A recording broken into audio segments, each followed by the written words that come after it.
Suara Pembaharuan Indonesia Televisi. Akhirnya kegaduhan yang terjadi di ruang sidang Pengadilan Negeri Jakarta Utara beberapa hari yang lalu, akhirnya organisasi advokat yang menjadi badan hukum tempat pengacara Firdaus bernaung segera mengeluarkan surat pemecatan saudara Firdaus karena aksinya beberapa hari yang lalu. Naik ke meja di dalam ruangan persidangan dapat dikategorikan perbuatan contempt of courts atau tindakan menghina, merendahkan harkat dan martabat peradilan. Sebetulnya tidak sampai di situ saja jika Hotman Paris benar-benar melaporkan tindakan yang dilakukan Firdaus di dalam ruangan persidangan. Sangat dipastikan saudara Firdaus dapat dikurung penjara 3-6 bulan atas tindakan contempt of courts yang telah dilakukan karena perbuatan ini dalam KUHP sudah merupakan tindak pidana umum. Lalu bagaimana nasib Rasman Arif? Suara Pembaharuan Indonesia coba menelusuri rekam data perkara yang sedang mendaji pokok permasalahan antara Hotman Paris dengan Rasman Arif. Sebetulnya tindak pidana yang dilakukan oleh Rasman Arif tidaklah berat. Dalam hal ini saudara Rasman Arif hanya dikenakan pasal 28 Undang-Undang Informasi Elektronik, tetapi karena dasarnya sifat seorang Rasman selalu ingin mempublikasikan atau ingin dipromosikan setiap tindakan beracaranya di ruang publik. Hal inilah yang membuat permasalahan ini menjadi viral.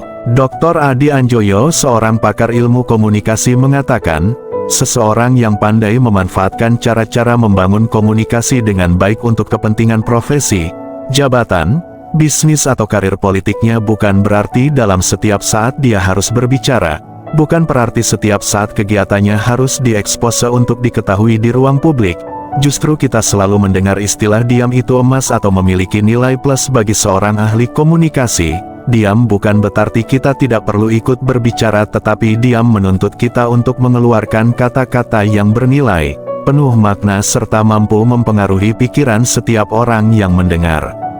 Jadi kita tidak perlu seperti Rasman Arif berteriak-teriak mengeluarkan kata-kata kasar. Hal ini secara tidak langsung dapat merendahkan diri Rasman sendiri.